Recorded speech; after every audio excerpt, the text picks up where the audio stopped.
Hello and welcome to our special hangout on Primetime PGurus. We are today going to discuss about China's grand plan to grab Asia and then Africa. This is the first time that anyone has taken the time to put together their grand strategy, how they have been going about their task, and you will be blown away with some of the information and research that you're going to glean from watching this conversation. It is not too late. You can tell all your friends and family to join in from wherever they are because this is important and we hope you will benefit from this as an experience of how this country has really had its plans for many years now. Everything now, we know all their hands. You watch and you'll be amazed. Sridharji, I would like to thank you for doing all the research that you have put together, the amount of time you have spent doing this, and thank you once again. And I'm sure all our viewers will be appreciative of how much work has gone into this, what meticulous details to which we have covered this data. I've said enough about it. Sir, I would like to invite you to this hangout and then I'll start with our first plan. Namaskaram. Namaskar, and thank you so much, and thanks for those good words. I think it's a joint partnership, and I've spent over 20 years when there were not many airports in China every day, hopping from Hong Kong, going back to the late 70s and early 80s. When I look back today in 2020, that's almost 40 years to 45 years. It's quite remarkable, the master plan that has been constructed, and we are very delighted to be sharing the details in a very holistic and integrated kind of a manner in terms of this mammoth plan that Xi Jinping is unveiling. So let us start with this sunburst chart, and this kind of sets the stage for us to go over various areas of conflict that China has found itself in. To start with, let's look at India. In India, there is a long line of actual control that runs into thousands of kilometers. You all know this thing. It's been there for a long time. What is not known to many people is the amount of work that is happening on the backside as China tries to build its supply chains. And on the CPEC, everybody is thinking that they are going to enter Pakistan through Gilgit. But there is a new alarming development, and you'll know about that also very soon. Next, on Taiwan, you have the Pratas Island. In Japan, they are fighting with, in East China Sea, China is, working / fighting with Japan in trying to find all the natural gas reserves there. Remember that the Second World War, Japan kept adding more and more, conquering more and more countries just because they needed new sources of petrol. This is how that country ended up losing the war, and China doesn't want to repeat that, I think, because they are trying to look under every rock, every crevice to find out where they can find alternate supplies of energy. After that, Indonesia, you all know about the South China Sea. With Philippines, they have the Spratly Islands dispute. With Thailand, Myanmar, Vietnam, and also some other countries such as Laos, there is this giant river, Mekong River. It also is Ma Ganga. It is translated into Khmer and local Smet. So it is actually Ma Ganga. It is as wide, as big as the Ganges. And this river, China has been busy building a lot of dams. The idea is to try and cut off water supply to the downstream countries. It's a diabolical plan. We'll show all that and more. So sit back and prepare to be impressed. So Sridharji, would you like to add something before I start putting out all the images? No, I think you provided a great context. This should not sound like some kind of a conspiracy theory, but it should kind of look at like a holistic, systematic, and integrated approach.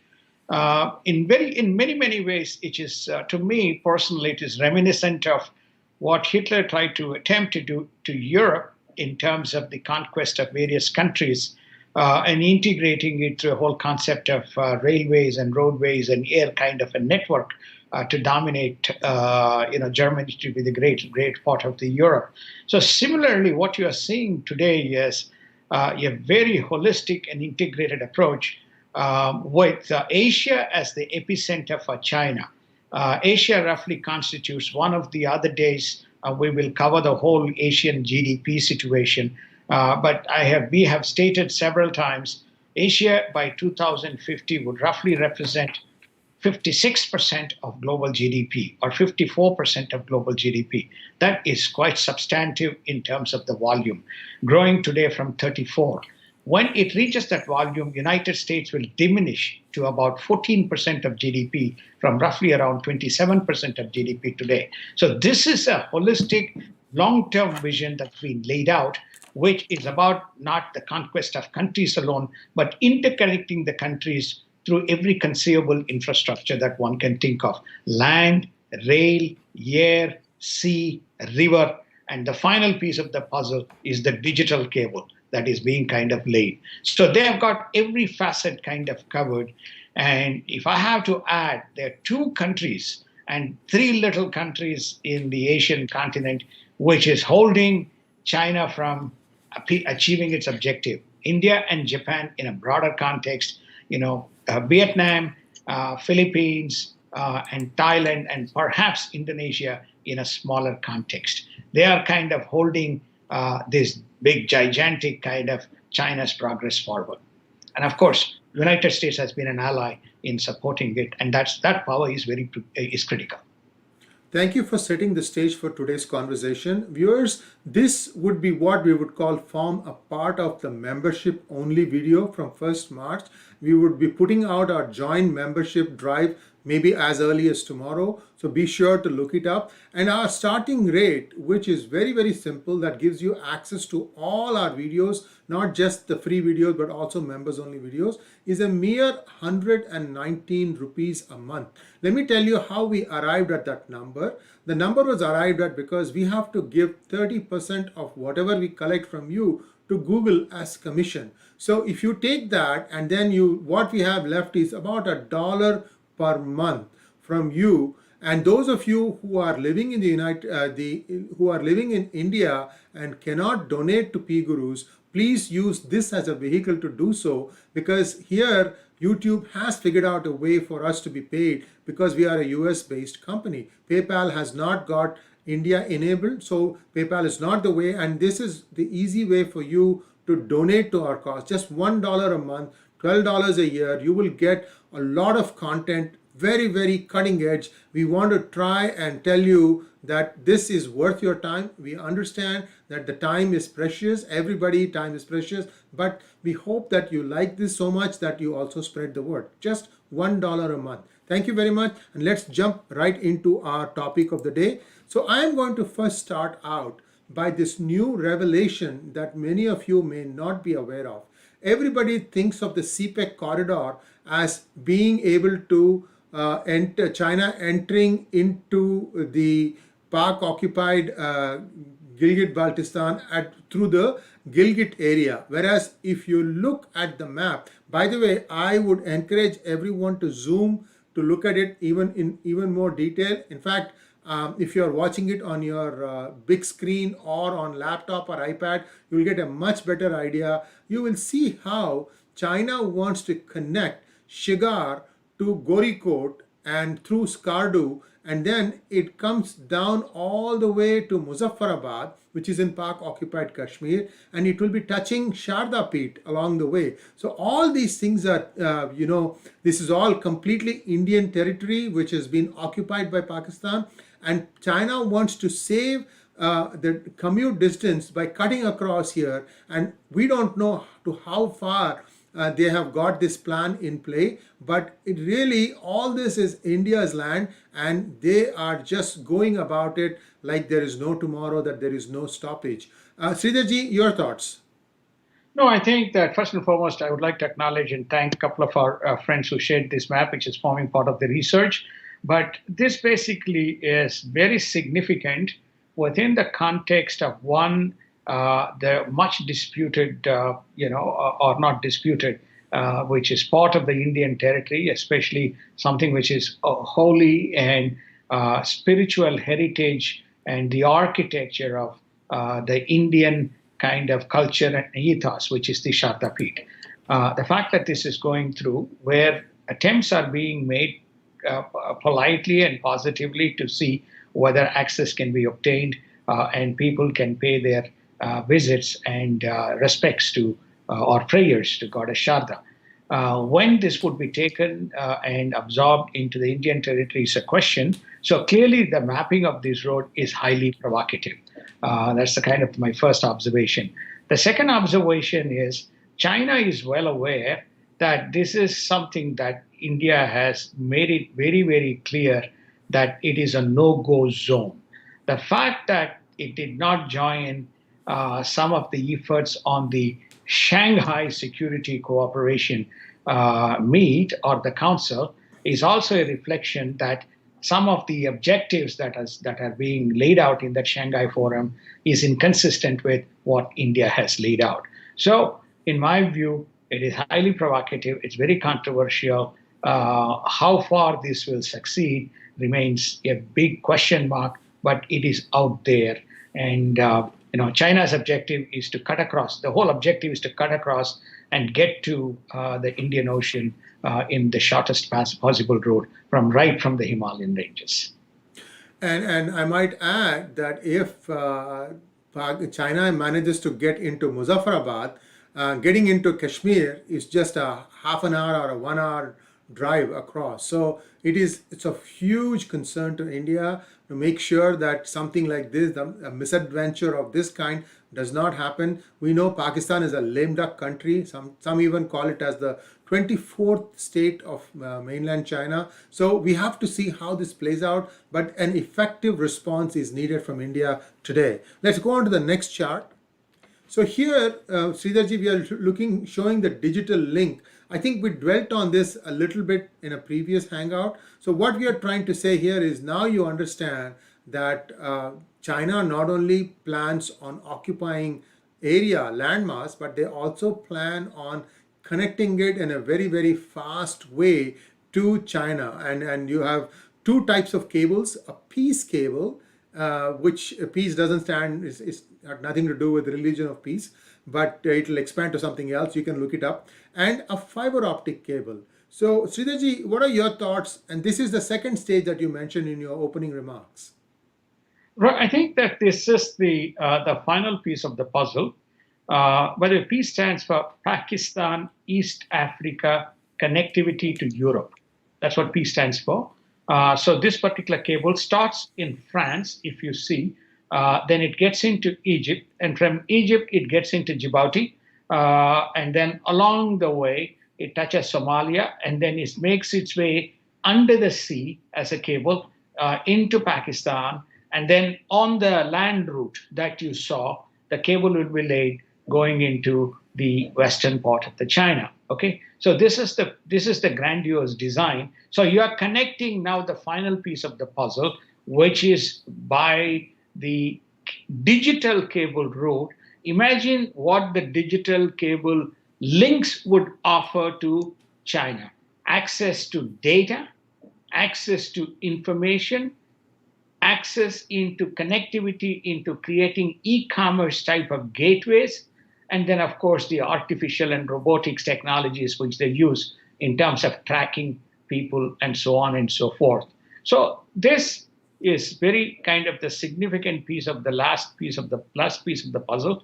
Needless to say, the world has objected to this kind of an approach, but there is no and there is also coalition partners from various countries which are part of this cable, not knowing what exactly the holistic picture is. I'm sure that now the holistic picture is probably kind of emerging. So I think to me, this last piece, along with the South China, more than the Belt Road, are two major red flags in terms of a global collaborative and cooperative architecture of trade versus a ubiquitous control by a single nation controlling massive access to power and in the process influence.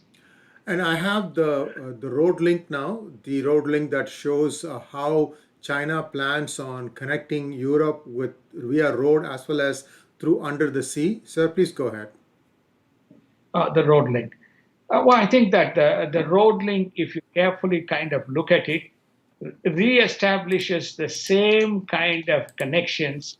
Part of it, the digital, and part of it is the sea.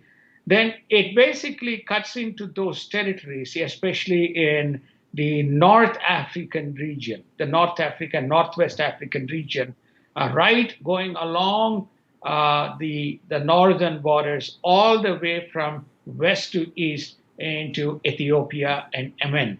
So this is basically those which don't have proper ports and don't have proper rail infrastructure and air infrastructure. They are laying out the roads as a mechanism and vehicle to bolster their trade and interconnect. And of course, once you enter Europe, then of course you have some phenomenal roadways and rail networks to connect them to move their goods and supplies. In other words, China wants to be the global manufacturing house with the rest of the world importing every piece of, from fabric to fastener to the giant planes and military equipment, and from the Chinese. So the road infrastructure to some extent, overlaps, but it is also making sure that those points in the world which are not touched will be touched via this map.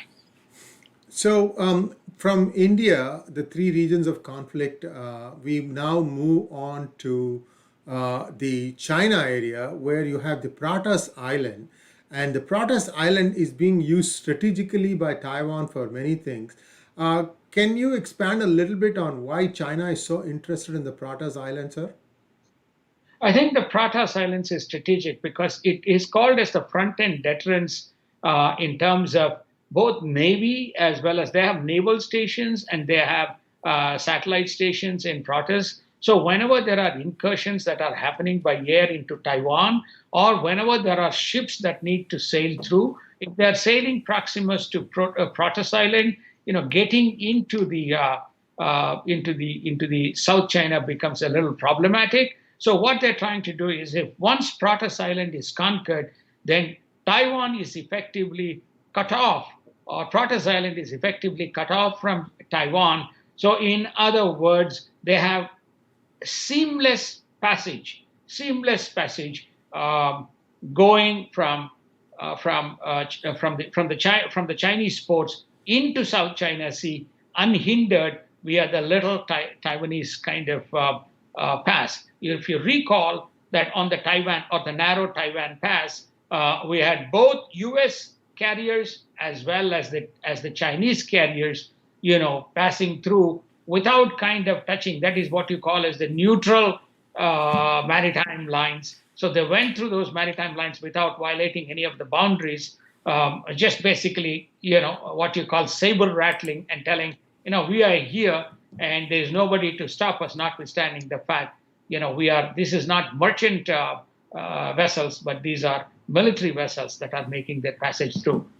United States under Trump and Mr. Pompeo were very supportive and we made sure that Taiwan is protected. Now, if you saw in the last 3-4 days in our daily global insights, we had mentioned that Taiwan is a red flag as far as China is concerned, as far as United States and Japan is concerned.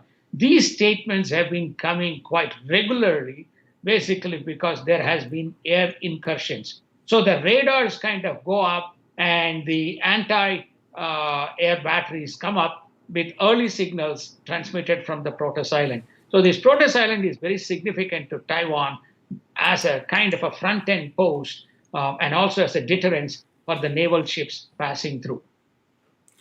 And now let's take a look at the area between China and Japan, the East China Sea.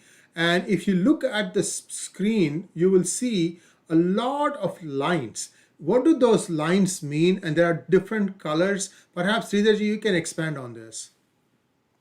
Well, I think that the number of lines there reflect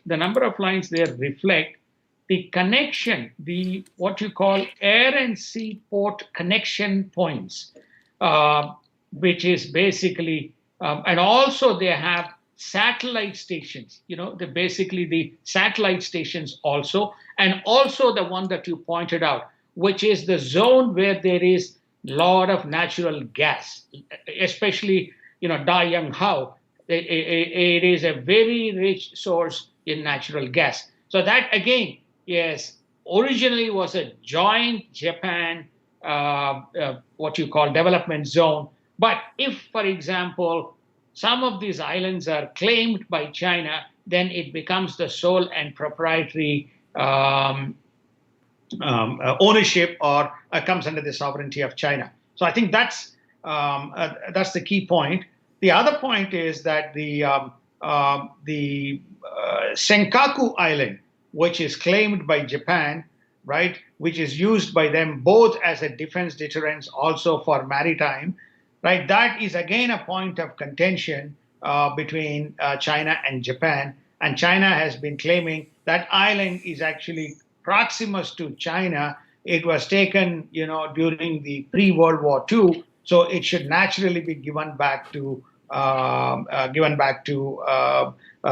China, which Japan strongly kind of contests. So, as you rightly pointed out, they are strategic in terms of the deterrence from a sovereignty point of view. They are strategic because they are natural gas resource points. They're also strategic because there's a lot of maritime. They're also strategic because some of the early detection and early warning equipment are located in their strategic points. So these are the reasons the Senkaku and the islands around Japan and China between are very critical. Mind you, you will also see that you have just above, you have Korean Peninsula.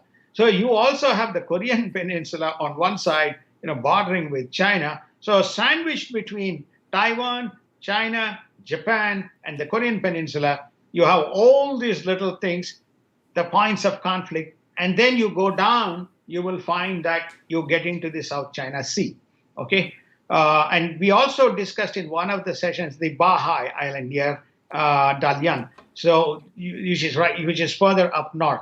All these are very significant ports, and the port infrastructure needs to be developed, and the maritime waterways are going to be exceptionally busy as the volume of trade picks up. And also, these are the same routes through which China also receives its supplies, and it is the point of vulnerability for China, both on gas as well as the oil, which needs to flow into China to power its economy.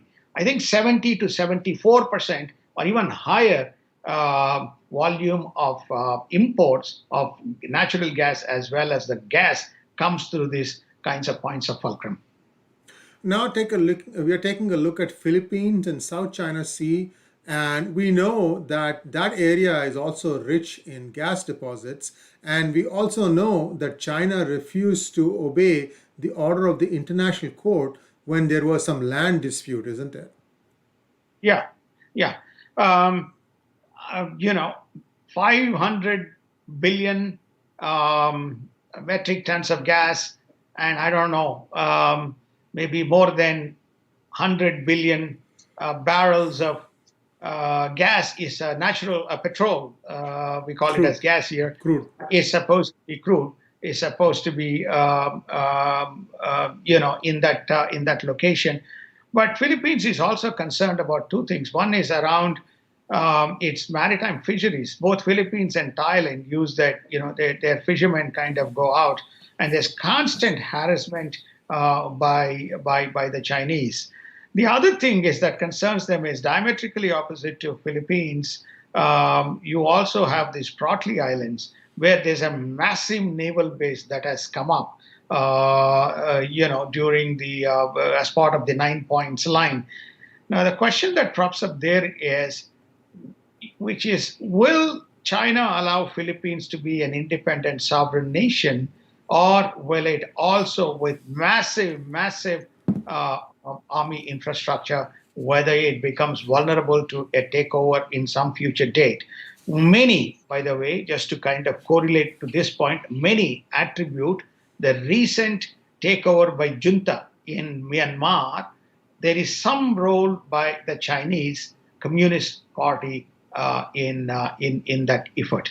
Similarly, going further down, just to kind of complete, there was a port that was being under development by Japan and India, and under the pressure from the unions, that port development was stopped and it has been taken back inward. And mind you, that port was contested by the Chinese. And wherever there are communists, be it in Nepal, be it in Myanmar, be it some of these fringe people in Philippines or any of these other countries, you will find the influence of the Chinese PLA and the Chinese government. So this is another strategic point of vulnerability, which is why they drew what they call as the 9-dash line. The 9-dash line is the artificial boundary that has been created, which says that inward of that is the natural extension of the sovereignty of the respective nations along the 9-point boundary, and any navigation should be outside. And all these conversations have developed because just immediately after Biden took over the office, we saw in less than 1 week Chinese naval ships treating into this area and doing survey efforts. Until now, the survey efforts didn't happen, but they moved into many of these countries which we have plotted for the purpose of doing what they call survey. Around the same time, they also gave the final mandate to the Coast Guard of China to say, you now are more like a navy. You can fire at any naval vessel which you believe is making an incursion into the Chinese waters, right? Which naval guard is not supposed to be a naval ship and is not supposed to take armed action. It's supposed to be a deterrent. It's almost like a patrol, but they moved from patrol to a full-fledged naval wing. So all this points to the fact that there's a fundamental fear in these nations. Thank you very much, sir. And along the lines of Philippines, Indonesia, which is just south of Philippines, has the same challenges. We are going to not repeat that, but now we are going to go to a very important topic. It is about what China has plans for in the Mekong River. Now, in this case, this river affects many countries, including, by the way, India on the Arunachal Pradesh side. India, Myanmar, Thailand, Laos, and a couple of other, Vietnam. So you can see how this particular river is being manipulated under Chinese influence. Sridharji, take it away. Right.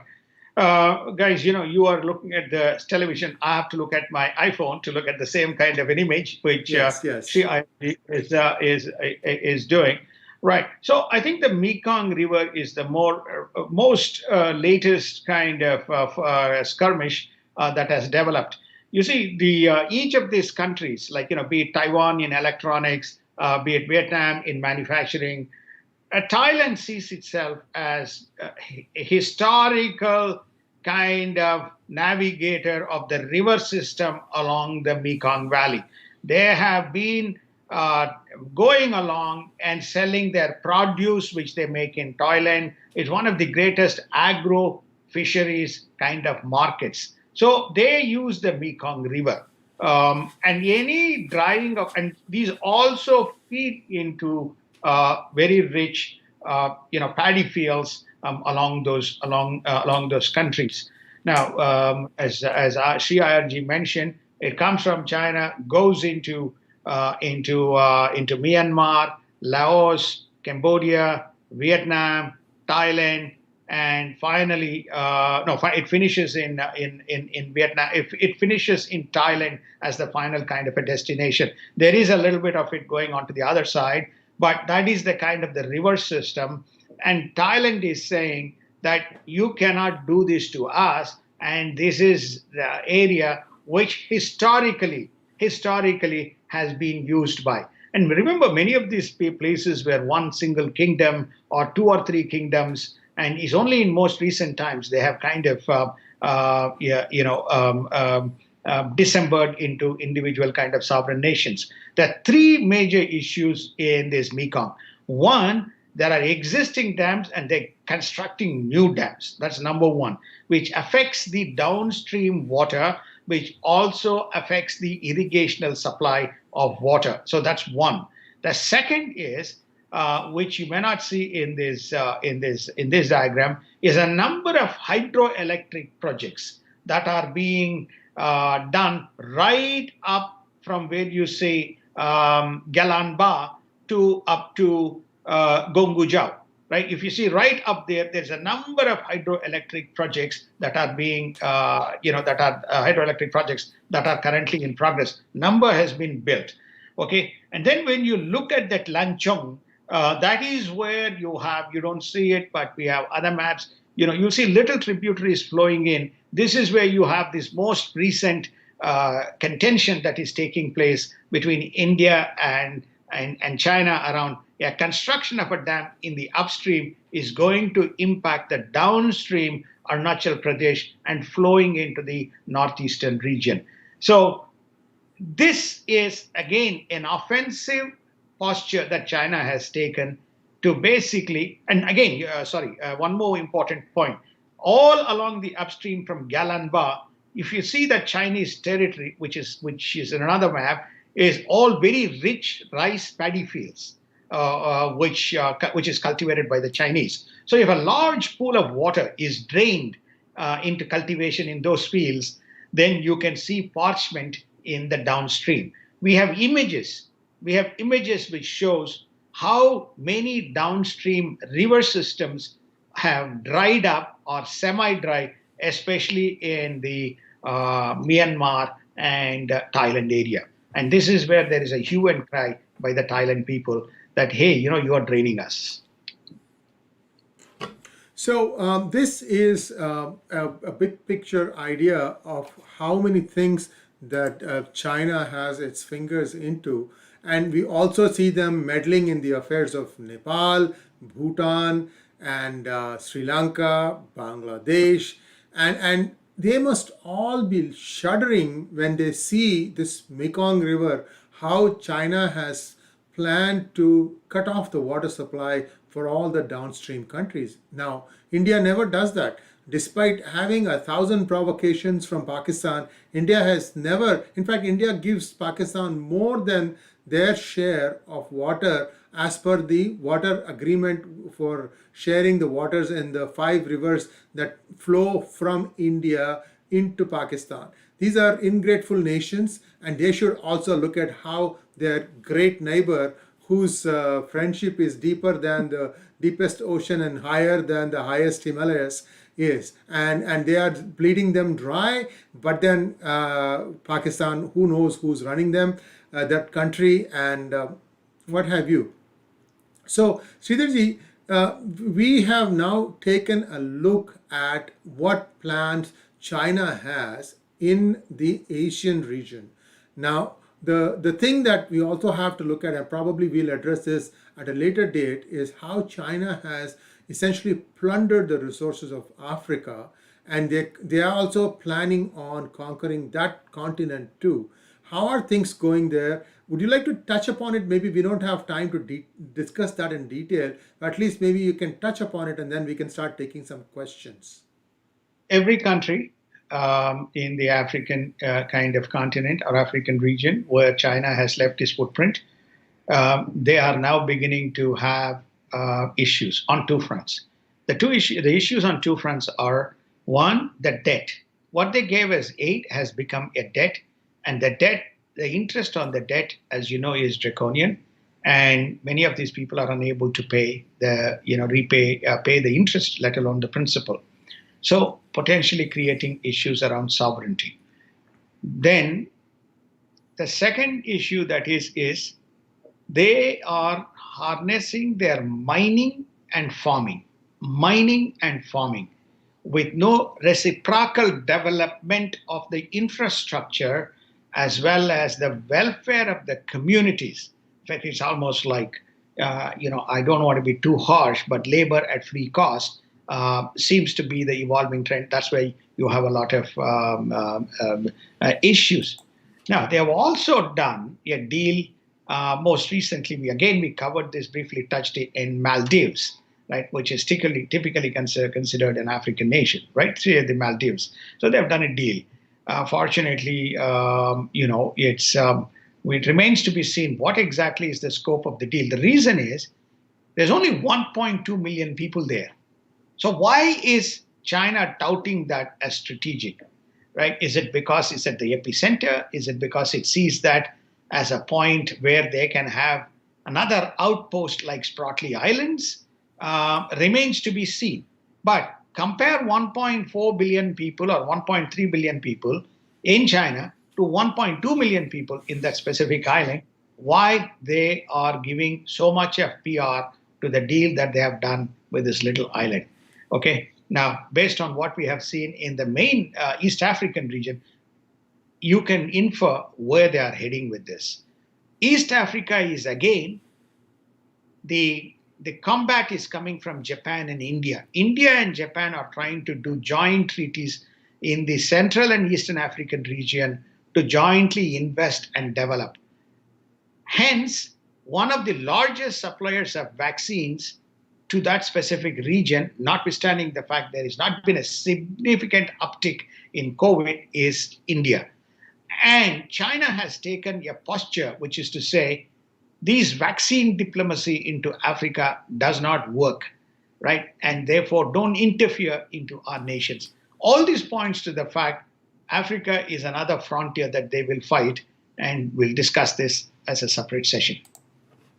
Sir, we now move on to question and answer session. The first question is from Ramani Kritivasan. Is China really capable of facing an 8-front conflict? Since China has achieved artificial intelligence superiority over the US, and is that giving them the confidence? The confidence comes from the fact that they are the economic powerhouse.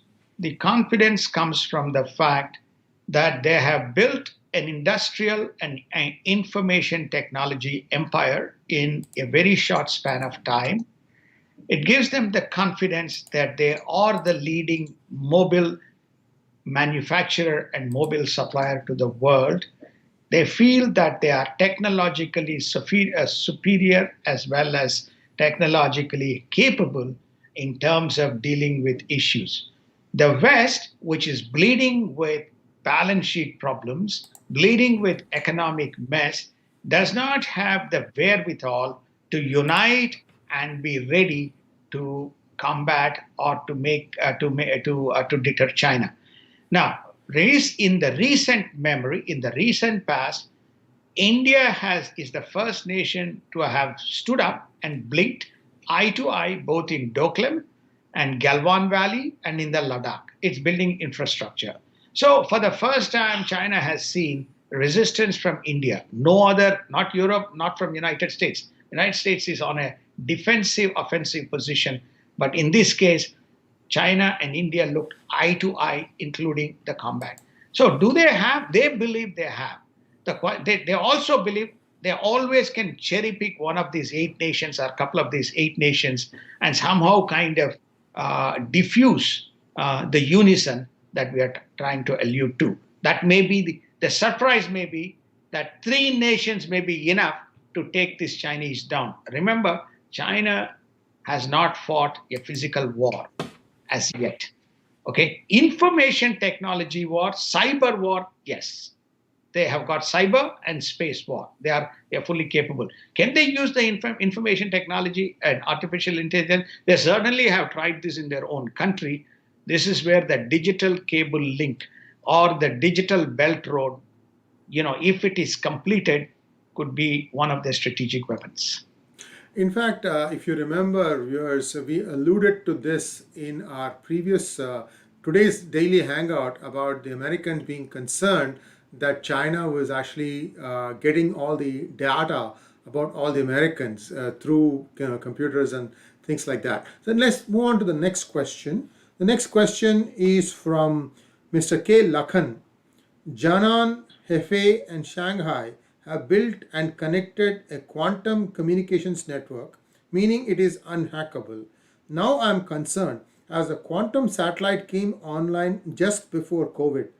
Is this a coincidence? Also, on the east coast, there is this Coco Island where the radar is already operational.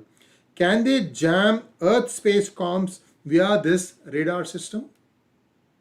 They probably already are doing it. They probably already are doing it. For the sake of public safety and all that. There's a number of things that has happened in remote in United States. We are distant, which is attributable to some of the stuff that's happened in China. So the answer to that's is a phenomenal question, and the answer is in the question itself, namely, it probably is happening. It's probably happening. Okay, which is the reason why there is a fear that people don't want to have 5G developed by China being deployed, by everybody around the world, and the consequences that can come as a result of. Yesterday, we discussed the EMP impact if something happens in the space, and if there is a nuclear explosion in the space, how the EMP can have impact in the terrestrial area of many strategic kind of locations. So, sir, you have asked a great question. The answer is probably they are already testing and doing it. Gangadhar Anupoj wants to know, Sridharji, what can United States, India, Japan and Australia do to such a threat? Do you see a physical war happening at line of control and South China Sea? Uh, even the incoming Defense Secretary Lloyd Austin and one of the generals in the Navy has stated a nuclear conflict with China and Russia looks inevitable. This is his kind of statement. I have publicly stated that without some form of physical confrontation between India and China, the issues in the border is not going to be resolved. So I believe the question is it's a matter of time. And so therefore, there's very provocative actions that are being taken. And India, for the first time, is not sitting quiet. India has built a formidable infrastructure relative to where they were in 2014 or 2015.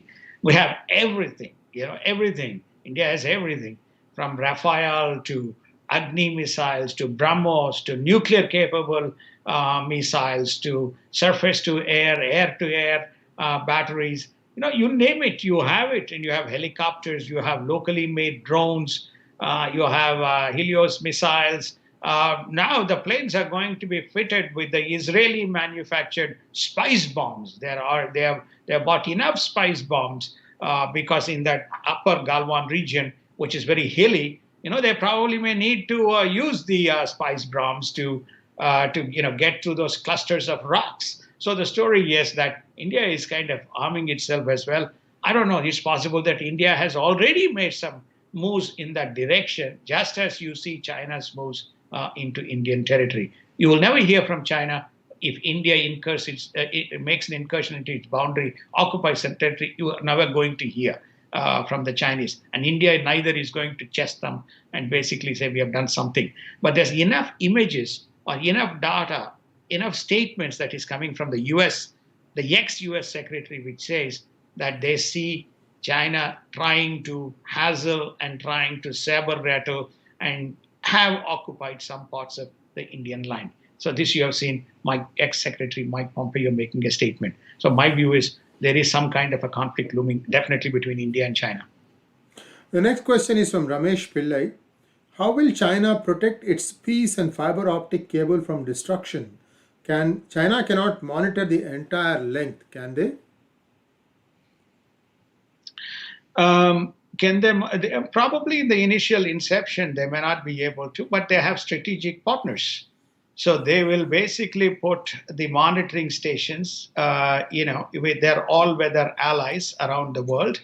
And there would be the initial tracking stations with information flow coming through the same digital fiber optic and satellite networks to the central systems. So this is where all these outposts in various parts of the Indian Ocean and South China Sea, going all the way to, by the way, they also have near Djibouti, they have a fairly large footprint, both as well as armed footprint as well as the infrastructure footprint.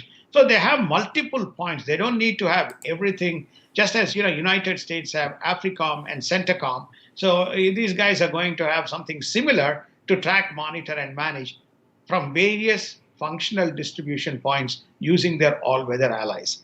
Remember, Spratly Islands is a massive, massive naval infrastructure, right? So it is a full-fledged base. So we have no idea what are all the kind of, when I say we don't want to declare in public, but I'm sure that there's a lot of infrastructure to just manage the entire South China Sea from the Spratly Islands. And there's one other question, but it's already been answered by us. Dharamveer Singh Daya wants to know, can EU America act militarily in the near future against China as in Quad? I think we know that France and UK are going to become members. So I think you've answered this question, sir. I would like to wrap this thing up. We are about 46 minutes into our program. We would like to keep it short and sweet. This is coming as part of our membership initiative. Today it is available for everyone, but we will be making this kind of in-depth programming available for our members. And I just want to add one little thing about how China is planning on protecting its investment infrastructure wise. One of the plans that China has is to build a 30-kilometer buffer zone along the CPEC as it wends its way through Pakistan. Just take this thing and think about it for a minute. 85% of Pakistan's population is along the CPEC highway, and China wants to have a 30-kilometer buffer zone on either side of that highway. So they are going to essentially populate that area with loyal Pakistanis, or the more realistic thing is they are going to put Chinese up there. They have enough population to do that. Where is that population going to go? They don't want to come to India. They hate India. They have been taught to hate India. They are not going to come to India. They are not going to get any water also. Where are they going to go? So we have some serious issues coming up in the near future as China tries to road roll its ideas down the throat of many countries, and that is going to be very interesting to watch. But as to whether China can pull off an 8-pronged war, absolutely not. It's impossible to do that. However, there seems to be a plan. This man could be a megalomaniac, we don't know, but enough parallels can be drawn with his thinking to what a certain dictator had about 100 years ago or maybe 80 years ago. So I leave it to you to understand and draw the line, connect between the lines. Sridharji, as always, a pleasure to have you on our channel today.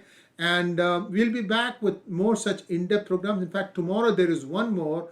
And in tomorrow's program, we're going to take a look at the stimulus, whether the stimulus packages put out by Trump and the one that is being proposed by Biden, which one is better in the long run, in the short run, and in overall, what is good for America. And we all must remember that America, through its dollar and its capitalism, provides leadership for the most of the world. So it's going to impact the world in more ways than one. Once again, thanks for watching. Do subscribe to our channel. Please donate to our network. And thanks for watching. Namaskar. Namaskar, and thank you so much. My only thing is my profuse apologies. I just couldn't organize myself. So you may see me partially in darkness and partially in light. I'm not yet seeing the program. Here, we have the sunlight coming through. I apologize, Sree, and I also apologize to all the audiences because I don't see what you are seeing. I'm only seeing Sree in the beautiful Masonic Center, with the background. What I see on my screen, I can see is almost like penumbra, half darkness and half light. My sincere apologies, and I'll make sure that it doesn't happen again. Thank you. And viewers, you see a brilliant backdrop where Sridharji is sitting, the United Nations building, a buzzing New York City, and it's a great sight. But we'll be back again tomorrow, first off at 5 a.m. Pacific time, 8 a.m. Eastern Standard Time, and 6:30 p.m. Indian Standard Time with our daily global insights. And also tomorrow we have a prime time segment too. Thanks for joining. Namaskar. Thank you and namaskar and have a great afternoon.